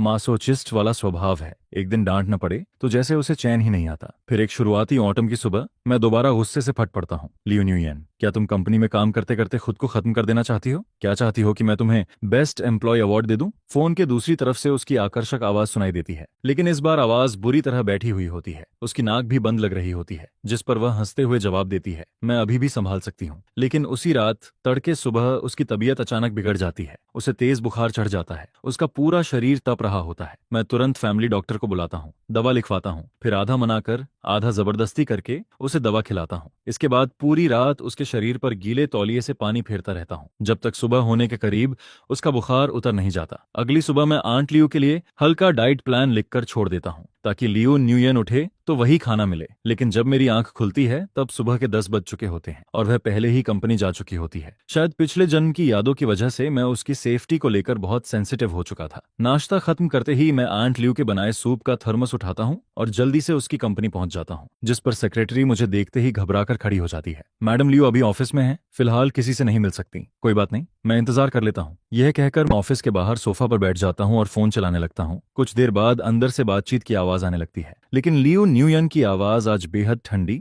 और तेज होती है। इतनी ठंडी कि मैंने पहले कभी नहीं सुनी थी। मैंने तुम्हें मौका दिया था, लेकिन उसे गंवाना तुम्हारी अपनी गलती थी। जिस पर अंदर से एक आदमी गुस्से में चिल्लाता है, मैडम लियो, आपने जानबूझकर मुझे ट्रैप किया है। लियो न्यूयन ठंडी हंसी हंसती है, तो क्या हुआ? तुम ऐसा करके गलत कर रही हो। मैं बिजनेस करती हूँ, मैं सिर्फ प्रॉफिट देखती हूँ, किसी के साथ न्याय अन्याय की बहस नहीं करती। मैं ठुड्डी पर हाथ रखकर मजे से सुनता रहता हूँ और दूसरी तरफ सेक्रेटरी का चेहरा डर से सफेद पड़ चुका होता है। तभी ऑफिस का दरवाजा जोर से खुलता है। एक मिडिल एज्ड आदमी गुस्से में बाहर निकलता है, लेकिन बाहर निकलते वक्त उसकी नजर मुझ पर पड़ जाती है, जिस पर मैं एकदम जम जाता हूँ, क्योंकि वह फोंग बॉस था, वही इंसान जिसने पिछले जन्म में मुझे चाकू मारकर गंभीर रूप से घायल किया था। क्या लियो न्यूयन ने पहले ही अपनी चाल चलनी शुरू कर दी थी? वह सच में एक्शन लेने वालों में से थी। जिस पर सेक्रेटरी जल्दी से ऊंची आवाज में बोलती है, मैडम लियो, आपके हस्बैंड आ रहे हैं। मैं भी होश में लौट आता हूँ, फिर लंच बॉक्स उठाकर अंदर चला जाता हूँ। लियो न्यूयन खिड़की के पास बैठी होती है, सफेद शर्ट में। वह हमेशा की तरह बेहद खूबसूरत लग रही होती है। मुझे देखते ही वह नरम मुस्कान देती है। आज दोपहर घर चलोगे? मैं लंच बॉक्स मेज पर रखता हूँ और उसके सामने बैठ जाता हूँ। अभी जो आदमी गया वही इंसान है जिसने पिछले जन्म में मुझ पर हमला किया था। यह सुनते ही उसकी खूबसूरत आंखों में बर्फ जैसी ठंडक उतर आती है। उसे मेरे ऊपर छोड़ दो, यह कहकर वह सिर झुकाकर चुपचाप खाना खाने लगती है। समय बिल्कुल सही था, सूप अभी भी गर्म था और हमेशा की तरह उसका खाने का तरीका भी बेहद सलीकेदार था। उसे देखते रहना ही मन को सुकून देता था। 2 जन्मों तक उलझे रहने के बाद मुझे अब जाकर पहली बार प्यार में होने का एहसास हो रहा था। समय तेजी से गुजरता है और देखते ही देखते लेट ऑटन आ जाता है। मूक ठात जैसे पूरी तरह हमारी जिंदगी से गायब हो चुकी होती है। उसका फोन नंबर बंद हो चुका था, सारे कॉन्टैक्ट्स खत्म हो चुके थे। कभी कभी स्कूल से निकलते स्टूडेंट्स को देखकर मुझे पुरानी बातें याद आ जाती थीं, लेकिन मेरा इंट्यूशन लगातार कह रहा था कि यह कहानी इतनी आसानी से खत्म नहीं होने वाली। दूसरी तरफ लियो न्यूयन दिन ब दिन और ज्यादा बिजी होती जा रही थी। सुबह जल्दी निकलती, रात देर से लौटती, जिस पर मुझे बार बार पिछला जन्म याद आता। तब भी वह बिल्कुल ऐसी ही थी, जैसे उसके पास कभी खत्म न होने वाला काम हो। सर, 10 बज चुके हैं, अब सो भी जाइए। मैं कालीन पर पैर मोड़कर बैठा होता हूँ। मेरे आसपास अभी अभी खरीदे गए सामानों का ढेर लगा होता है, जिस पर मैं मुस्कुराकर कहता हूँ, थोड़ी देर और इंतजार कर लेता हूँ। गिनूं तो पूरा 1 हफ्ता हो चुका था जब से मेरी लियो न्यूयन से ठीक से मुलाकात नहीं हुई थी, इसलिए आज अचानक उसका इंतजार करने का मन कर रहा था। मौसम धीरे धीरे ठंडा होने लगा था, जिस पर मैं मॉल जाकर लियो न्यूयन के लिए विंटर क्लॉथ्स खरीद लाया था। एक कैमल कलर का चेक पैटर्न स्कार्फ, एक वुल कोट और उसकी पसंद की चीज, एक जोड़ी फर वाले ग्लव्स। वो थोड़े बच्चों जैसे लग रहे थे, लेकिन बेहद प्यारे भी थे। जब मैं सामान क्लोजेट में रखने जाता हूँ, तभी कोट की जेब से फोन के वाइब्रेट होने की आवाज आती है। मैं फोन निकाल कर देखता हूँ, वह एक ईमेल होता है, जिस पर मैं उसकी फोटो लेकर लियो न्यूयन को मैसेज भेज देता हूँ। डियर वाइफ, तुम्हारे पास ऐसा फोन कब से है जिसके बारे में मुझे पता ही नहीं। मैं मजाक में उसे छेड़ता हूँ। वह अब मेरी ऐसी हरकतों की आदी हो चुकी थी, जिस पर वह तुरंत रिप्लाई करती है, वो वर्क फोन है, मैं गलती से घर पर छोड़ आई, तुम मेरे लिए ईमेल चेक कर दो। मैं मुस्कुराता हूँ, कहीं कोई लव लेटर तो नहीं आया? अगर आया हुआ तो मैं हंगामा कर दूंगा। लेकिन ईमेल खुलते ही मेरी मुस्कान गायब हो जाती है। स्क्रीन पर एक मेडिकल रिपोर्ट दिखाई देती है। मैं आंखें सिकोड़कर उसे झूम करता हूँ। मोतन स्कल फ्रैक्चर, ब्रेन हेमरेज। ऐसा लग रहा था जैसे उसके सिर पर किसी भारी चीज से हमला किया गया हो। नीचे डेथ सर्टिफिकेट भी लगा हुआ था, cause of death work site accident. मैं अनजाने में बुदबुदाता हूँ, बेचारा। इसी बीच लियो न्यूयन का मैसेज फिर आता है, मैं थोड़ी देर में घर पहुंच जाऊंगी। मैं फोन रख देता हूँ। किचन में उसके लिए खाना अभी भी गर्म हो रहा था, जिस पर मैं दोबारा गिफ्ट पैक करने लगता हूँ। मैं चाहता था कि सारे नए कपड़े एक सरप्राइजिंग गिफ्ट की तरह उसे दूं, लेकिन तभी फोन फिर बज उठता है। कॉलर आईडी पर ट्रांफी का नाम चमक रहा होता है। ब्रोदर, आखिर कब मेरे साथ स्टूडियो खोलने का फैसला करोगे? मैं हंसकर जवाब देता हूँ, अभी नहीं, फिलहाल मुझे लियो न्यूयन के साथ रहना है, थोड़ा और इंतजार कर। यह सुनकर तानफी मजाक उड़ाने लगता है। पहले तो उसे परेशान करते करते जान निकाल देते थे और अब हर वक्त उसी से चिपके रहते हो। मैं हंस पड़ता हूँ, पहले मैं अंधा था, अब ठीक हो गया हूँ। ट्रांफी बेबस होकर आह भरता है, ठीक है, लेकिन पता है तुम्हारे डिजाइन्स के कितने फैंस हैं? जल्दी काम शुरू करो बॉस। मैं कुछ पल सोचता हूँ, फिर कहता हूँ, थोड़ा और वक्त दे। जिस पर ट्रांफी हंसकर बोलता है, ठीक है, तब तक अपनी लियो न्यूयन के साथ रोमांस करते रहो। मैं इनकार नहीं कर सकता था, मैं सच में उसके साथ ज्यादा समय बिताना चाहता था। अगर दूसरी जिंदगी मिलने के बाद भी कुछ नहीं बदला तो आखिर में हमारा अंत फिर वही होने वाला था। इसलिए हर गुजरता दिन मेरे लिए और कीमती हो गया था। लियो न्यूयन, हमेशा की तरह समय पर घर लौटती है। लिविंग रूम में सिर्फ एक छोटी लैंप जल रही होती है। सूप अभी भी गर्म रखा हुआ होता है, जिस पर वह आते ही बिल्ली की तरह मेरी गोद में कूद पड़ती है। मैं बेबस होकर उसे कसकर पकड़ लेता हूँ। ध्यान से, गिर मत जाना। फिर मैं उसके बाल सहलाते हुए कहता हूँ, बेडरूम में चलो, मैंने तुम्हारे लिए गिफ्ट तैयार किया है। बेडरूम के बीचों बीच एक विशाल गिफ्ट बॉक्स रखा होता है, हालांकि उसकी पैकिंग काफी टेढ़ी मेढ़ी होती है। मैं थोड़ा शर्मिंदा होकर कहता हूँ, ये तुम्हारा लेट बर्थडे गिफ्ट है, खोलकर देखो। जिस पर लियू न्यूयन की आंखें चमक उठती हैं। उसके चेहरे पर साफ खुशी दिखाई देने लगती है। अनुमो, थैंक यू। लेकिन गिफ्ट खोलने से पहले वह रुक जाती है, जैसे कुछ कहना चाहती हो। काफी देर झिझकने के बाद वह आखिर बोलती है, मुझे तुमसे एक बात करनी है। शायद हमें कुछ समय के लिए अलग होना पड़ेगा। यह सुनकर मैं कुछ सेकंड के लिए स्तब्ध रह जाता हूँ। उसकी आंखों में संघर्ष साफ दिखाई दे रहा था, जिस पर वह धीरे से कहती है, हमें एक नाटक करना होगा। फिर वह ईमेल की तरफ इशारा करती है। मो थान हुए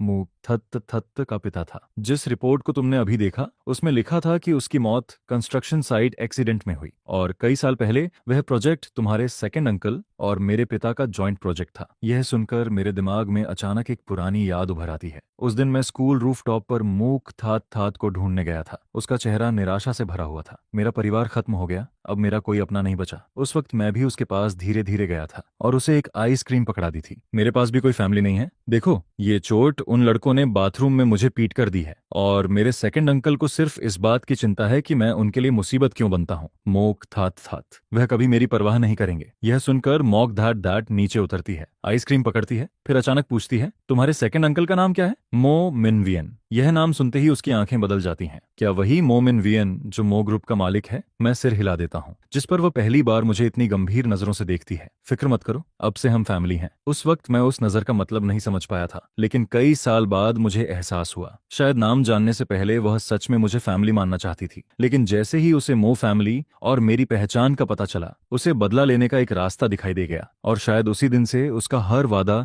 झूठ पर बना हुआ था। जिस पर लियू न्यूयेन धीरे से कहती है, अनहमो, मैं देख सकती हूँ कि मूक थात थात तुमसे प्यार करती है, और तुमने कहा था कि पिछले जन्म में तुम्हारी मौत में उसका भी हाथ था। शायद इसलिए क्योंकि तुमने मुझे चुना था। मैं नहीं चाहती कि तुम दोबारा मेरी वजह से खतरे में पड़ो। अगर तुम मुझसे दूर रहोगे तो भविष्य का सारा खतरा मैं अकेले झेल लूंगी। लेकिन मैं धीरे से सिर हिला देता हूँ, अगर मैं अपनी वाइफ की भी रक्षा नहीं कर सकता तो फिर मर्द कहलाने का क्या हक है मुझे? मैं तुम्हारे साथ यह नाटक जरूर करूंगा। कुछ हफ्तों बाद मीडिया में खबर फैल जाती है, बिजनेस सेलिब्रिटी लियू न्यूयेन और उनके हस्बैंड के डिवोर्स की अफवाह। उसी दिन इंटरनेट पर मेरी विला छोड़कर जाते हुए फोटोज भी वायरल हो जाती हैं, जिस पर ट्रान फी मुझे घूरता रहता है। जब मैं अपना सामान उठाकर उसके अपार्टमेंट में शिफ्ट हो रहा होता हूँ, वह खुशी से चिल्ला पड़ता है, बॉस, आखिर तुमने करियर पर ध्यान देने का फैसला कर ही लिया। लेकिन 3 दिन बाद मुझे सेकंड अंकल का फोन आता है, मोबाच, आज रात घर आ सकते हो? मैं मुस्कुराकर जवाब देता हूँ, सेकंड अंकल, अचानक मेरी याद कैसे आ गई? क्या मैं अभी अभी डिवोर्स नहीं हुआ हूँ? जिस पर वह हंसते हुए कहते हैं, फैमिली तुम्हें बाहर दुख झेलते हुए नहीं देख सकती। आज एक पार्टी रखी है, सोचा तुम्हारे लिए कोई नया रिश्ता भी देख लूं। मैं हल्का सा हंस देता हूँ, आपकी इन्फॉर्मेशन नेटवर्क काफी तेज है, तो आओगे या नहीं?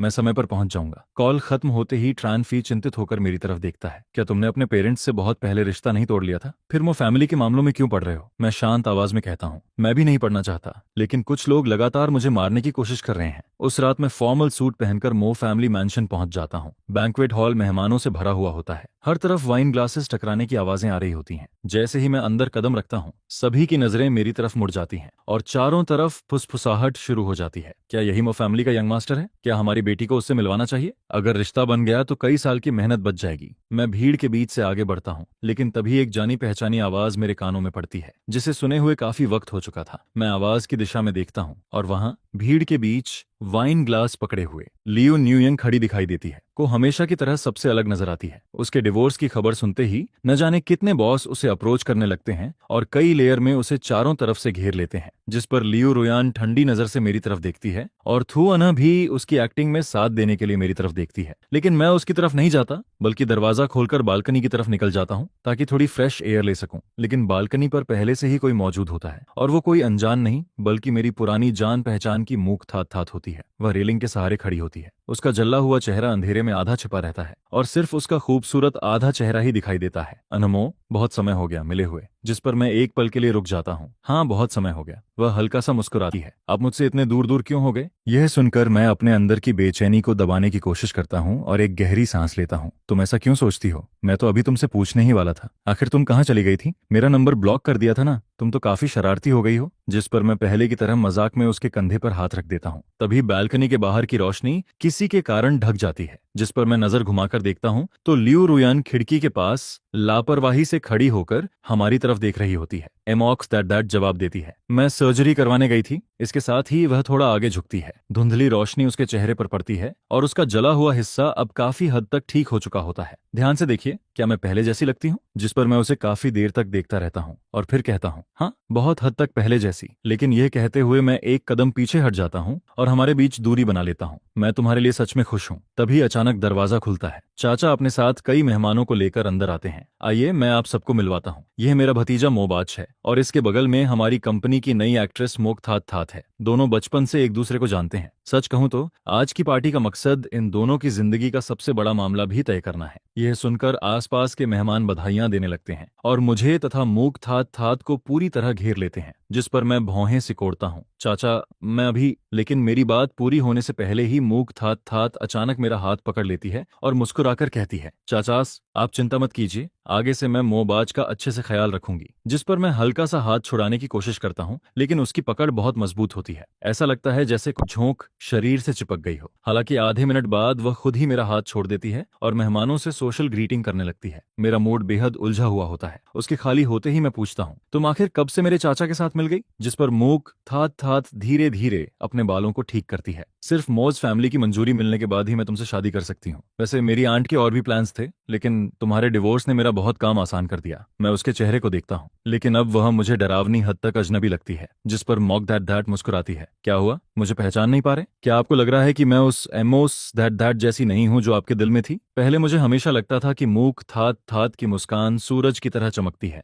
वह मेरी ही दुनिया की इंसान थी। लेकिन अब लगता है कि मैं पूरी तरह गलत था। इसके बाद वह एक एक कदम आगे बढ़ती है और मुझे लगातार पीछे हटने पर मजबूर करती है। आखिरकार मेरी पीठ कांच के दरवाजे से टकरा जाती है। अनमो, मैं हमेशा से ऐसी ही थी। धुंधली रोशनी में उसकी मुस्कान बेहद डरावनी दिखाई देती है। वैसे मेरी आंट तुम्हें छोड़ने वाली नहीं थी, लेकिन मैं तुमसे प्यार करती हूँ और तुम भी नहीं चाहोगे कि पिछली जिंदगी की तरह। वह रुकती है और मुस्कुराती है। लियू रुयान के साथ मरना पड़े, है ना? यह सुनकर मैं दांत भींच लेता हूँ। तो सच में वही थी? जिस पर मेरा हाथ पीछे दरवाजे के हैंडल पर जाता है और मैं धीरे से उसे दबा देता हूँ। दरवाजा खुल जाता है। अंदर से वायलिन की मधुर धुन सुनाई देती है और तेज रोशनी एकदम से अंदर फैल जाती है। मोक थात थात, इस बार मैं तुम्हें सफल नहीं होने दूंगा। भीड़ में वापस घुलने मिलने के बाद मुझे एहसास होता है कि मेरी पीठ ठंडे पसीने से भीग चुकी है। इसके बाद मैं धीरे धीरे सीढ़ियां चढ़ता हूँ और यादों के सहारे दूसरी मंजिल के कॉरिडोर तक पहुंचता हूँ। कॉरिडोर के आखिर में वही कमरा होता है जहां मैं पहले रहा करता था। मैं अंदर जाकर थोड़ा आराम करना चाहता हूँ, लेकिन जैसे ही मैं दरवाजा खोलता हूँ, एक नरम शरीर मुझे धक्का देकर बेड पर गिरा देता है।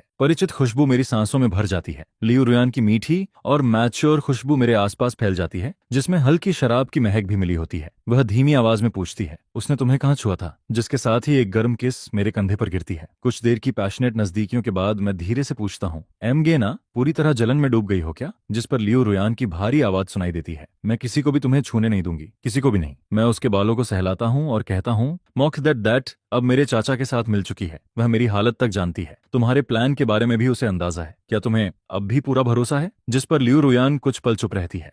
मोबाच, अगर इस वजह से मो फैमिली को बहुत बड़ा नुकसान हुआ तो तुम क्या करोगे? तब मुझे समझ आता है कि वह इसी बात को लेकर परेशान है। मैं उसका हाथ पकड़ लेता हूँ। मेरे माता पिता की शादी सिर्फ बिजनेस मैरिज थी। वे एक दूसरे से नफरत करते थे। मेरे पैदा होते ही उन्होंने मुझे चाचा के पास छोड़ दिया और खुद विदेश में बस गए। चाचा ने हमेशा मुझे एक टूल की तरह इस्तेमाल किया। अगर मेरी जिंदगी में तुम नहीं होती तो शायद मैं बहुत पहले मर चुका होता। इसलिए मेरी चिंता मत करो। अगर वो फैमिली सच में बर्बाद होती है तो उसका कारण मेरे चाचा की बुरी करतूतें होंगी और वह उसी लायक है। इसके बाद अगले कुछ महीनों में मेरी जिंदगी फिर सामान्य हो जाती है। आखिर एडल्ट होने के बाद मैंने कभी मो फैमिली से एक पैसा तक नहीं लिया था। मैं हमेशा पार्ट टाइम काम करके खुद को संभालता आया था। डिजाइन फील्ड में भी मैंने कुछ उपलब्धियां हासिल कर ली थीं, सिवाय इसके कि चाचा बार बार मुझे वापस बुलाकर मोक थात थात के साथ ब्लाइंड डेट अरेंज करते रहते थे। बाकी सब कुछ शांत चल रहा होता है। जिस पर ट्रान फी बहुत नाराज रहता है। रिश्ता तोड़ चुके हो फिर भी उनकी बात क्यों मान रहे हो? लेकिन मैं उसे कोई जवाब नहीं देता, क्योंकि मूक थात थात मेरी हालत अच्छी तरह जानती है। अगर मैं उसकी बात नहीं मानता तो वह मेरे चाचा को लियू रुयान के खिलाफ भड़काती रहती, और जब तक लियू रुयान उन दोनों को पूरी तरह खत्म नहीं कर देती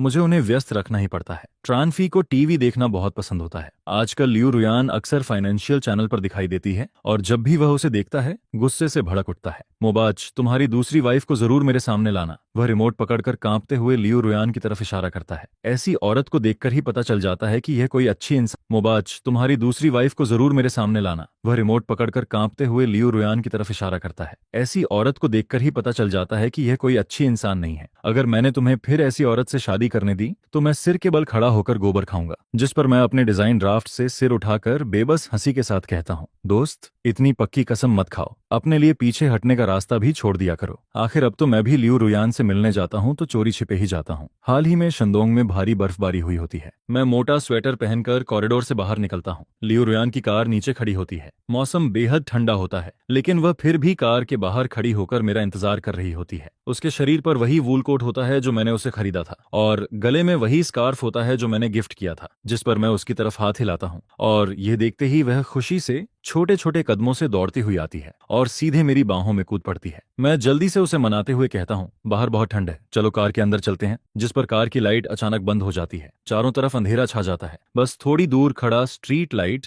बर्फ से ढकी सफेद जमीन पर हल्की रोशनी बिखेर रहा होता है। मैं अपना मोटा जैकेट कसकर लपेटता हूँ और काफी देर तक जेब टटोलने के बाद एक लॉलीपॉप निकालता हूँ। ये तुम्हारे लिए। जिस पर लियू रुयान मुस्कुराते हुए मेरा गिफ्ट ले लेती है। मेरे पास तो पहले से बहुत है, तुम्हें पसंद नहीं है क्या? मैं उसे वापस लेने के लिए हाथ बढ़ाता हूँ, लेकिन वह फौरन हाथ पीछे खींच लेती है। थैंक यू, मुझे बहुत पसंद है। सच कहूँ तो मेरे और उसके बीच कोई खास कॉमन टॉपिक नहीं होता, लेकिन फिर भी न जाने क्यों हमारे पास हमेशा बातें खत्म ही नहीं होती। जिस पर मैं मुस्कुराकर उसके कंधे से टिक जाता हूँ। मेरा दोस्त कह रहा था, अगर डिवोर्स के बाद भी मैंने तुम्हारे जैसी किसी से शादी की तो वो है और मेरा हाथ पकड़ लेती है, तो फिर किसी और को चुन लो। जिस पर मैं उसकी तरफ देखकर कहता हूँ, क्या बेकार की बातें कर रही हो? वह नजरें झुका लेती है और चुपचाप मेरा हाथ पकड़ लेती है। उसकी उंगलियां लंबी और बेहद खूबसूरत होती हैं, लेकिन हमेशा की तरह ठंडी भी होती हैं। पता नहीं हाल में क्या हो रहा था। मुझे लगातार बुरे सपने आते रहते थे। हर बार मैं यही सपना देखता था कि लियू रुयान मुझे अकेले अच्छी तरह जीने के लिए कह रही है। तभी लियू रुयान अचानक बोलती है, अनमो, मेरा मतलब है अगर एक दिन मैं अचानक तुमसे दूर चली जाऊं तो। लेकिन उसके पूरा बोलने से पहले ही मैं उसकी बात काट देता हूँ, तुम कहीं नहीं जाओगी। जिस पर मैं उसके बालों पर किस करता हूँ और धीरे से कहता हूँ,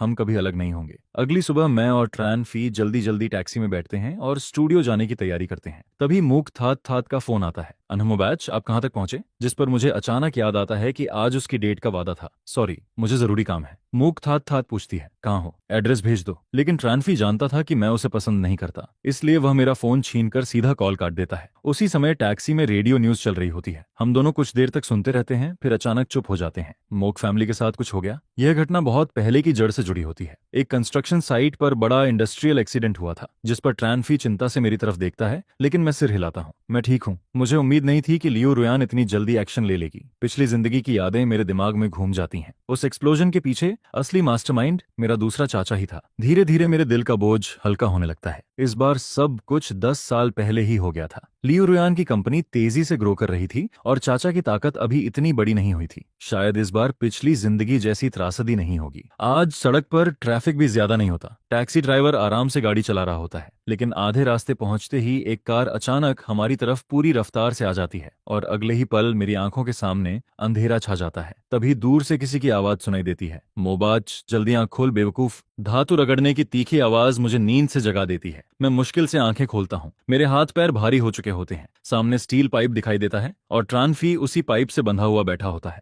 हवा के साथ मशीन ऑयल और मिट्टी की गंध फैल रही होती है। मैं हैरानी से जमीन से उठकर बैठ जाता हूँ, जिस पर ट्रानफी राहत की सांस लेता है। भगवान का शुक्र है तू जाग गया, जल्दी मुझे खोल। मैं उसके पास जाकर बैठता हूँ और मोटी रस्सी को देखता हूँ। उसी पल पुरानी यादें वापस लौट आती हैं। मैं तुरंत चारों तरफ देखता हूँ और मेरे पूरे शरीर में ठंडा पसीना दौड़ जाता है। यही तो वो छोड़ी हुई फैक्ट्री है जहाँ पिछली जिंदगी में मेरी मौत हुई थी। रस्सी पर डेड नॉट लगी होती है। उसे खोलना नामुमकिन था। जिस पर ट्रानफी गुस्से में गालियां देता हुआ रस्सी घिसने लगता है। मुझे किडनैप करने की हिम्मत की है। लगता है इन लोगों को जीने का शौक नहीं रहा। लेकिन काफी देर घिसने के बाद भी रस्सी नहीं टूटती। आखिर थककर वह पत्थर से टिक जाता है। इन्होंने मुझे बांधा है, तुझे नहीं। मतलब इनका टारगेट मैं हूँ। जब तक कोई नहीं है तू भागकर पुलिस बुला। मैं कड़वी मुस्कान के साथ कहता हूँ, सॉरी, इस बार मेरी वजह से तू फंस गया। क्या मतलब? लेकिन उसके बोलने से पहले ही पीछे से मूक थात थात की आवाज आती है। तुम्हारा ये दोस्त वाकई काफी दिलचस्प है। ट्रानफी उधर देखने की कोशिश करता है, लेकिन मैं तुरंत उसकी आंखें ढक देता हूँ और मूक थात थात को घूरता हूँ। उसे कुछ नहीं पता, लेकिन ट्रानफी अब खुद को रोक नहीं पाता। सुनो,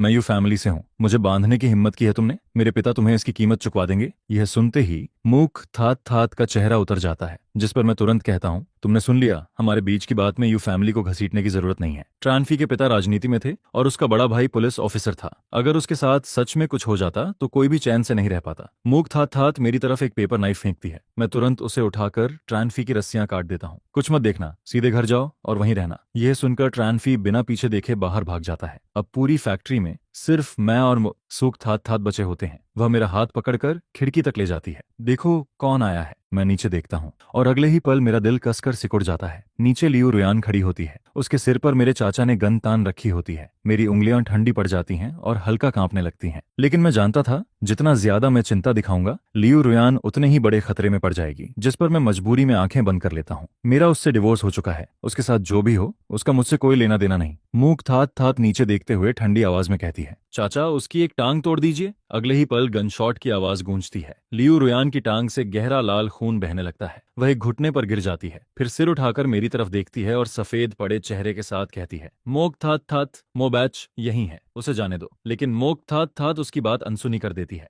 वह मेरी तरफ मुड़ती है।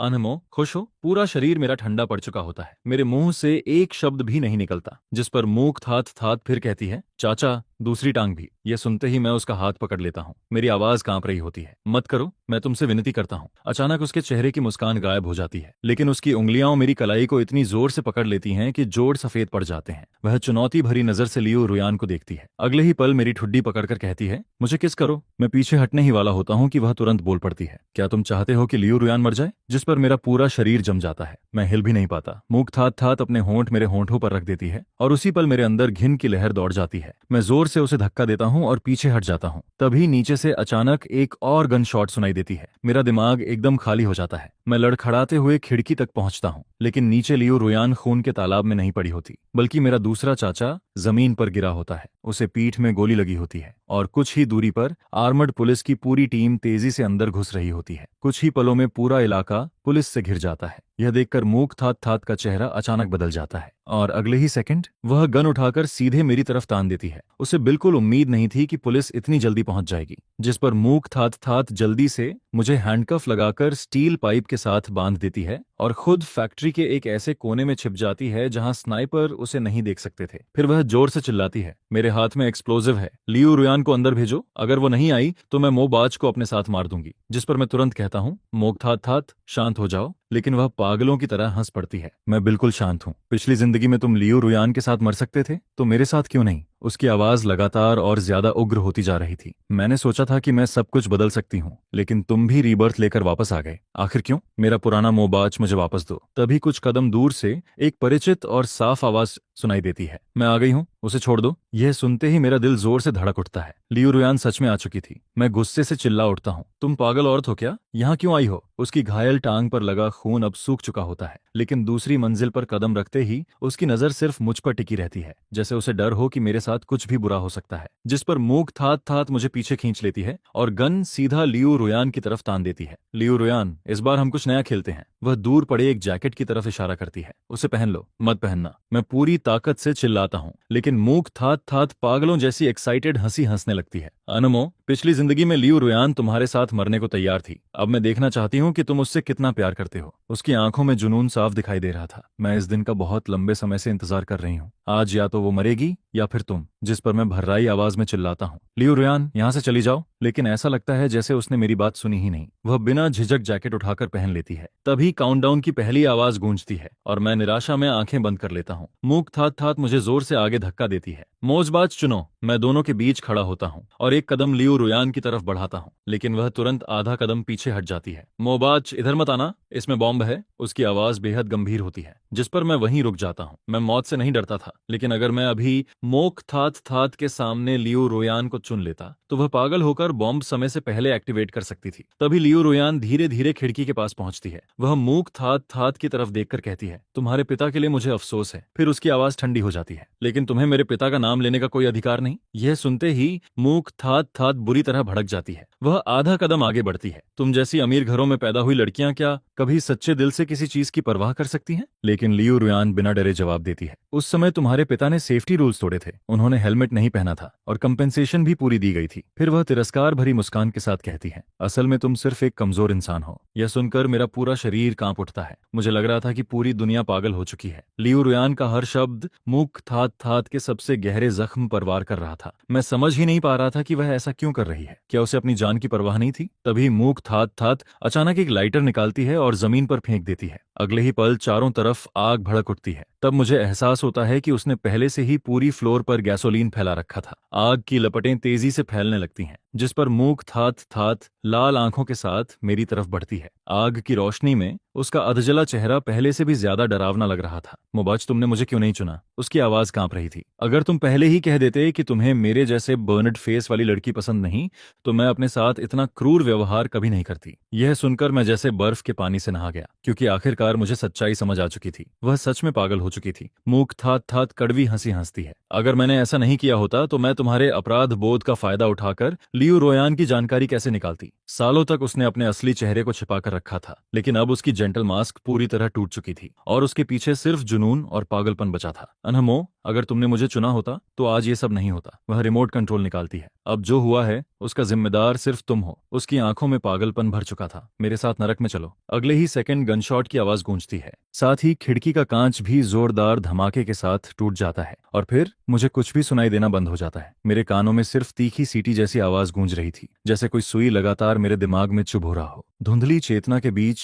मुझे कुछ आवाजें सुनाई देती हैं। सस्पेक्ट को मार गिराया गया, बॉडी दूसरी मंजिल पर मिली है, डिटोनेटर सुरक्षित है, होस्टेज सुरक्षित है, कोई अतिरिक्त एक्सप्लोसिव मटेरियल नहीं मिला, आग तेजी से फैल रही है, सभी होस्टेजेस को तुरंत इवैक्यूएट करो। तभी मेरी चेतना धीरे धीरे लौटती है। मैं सिर घुमाकर देखता हूँ और मूक थात थात की लाश जमीन पर पड़ी दिखाई देती है। ठंडी हवा स्मोक की गंध को दूर उड़ा रही होती है। उसी समय ट्रान फी की गालियां मेरे कानों में पड़ती हैं, लेकिन इस बार वे गालियां भी मुझे हेवन म्यूजिक जैसी लग रही थीं। ये 21st सेंचुरी का कानून वाला समाज है और ये पागल एक्सप्लोजिव लेकर घूम रही थी। वह अभी भी गुस्से में बड़बड़ा रहा होता है। अच्छा हुआ मैं बेवकूफ नहीं बना, समय पर बाहर निकलकर पुलिस बुला दी, जिस पर मैं लंबी सांस छोड़ता हूँ। अगर ट्रान फी समय पर पुलिस को खबर न देता तो शायद आज मैं और लियू रुयान दोनों जिंदा नहीं होते। और इसी तरह आखिरकार इस लंबे दुखद सपने का अंत हो जाता है।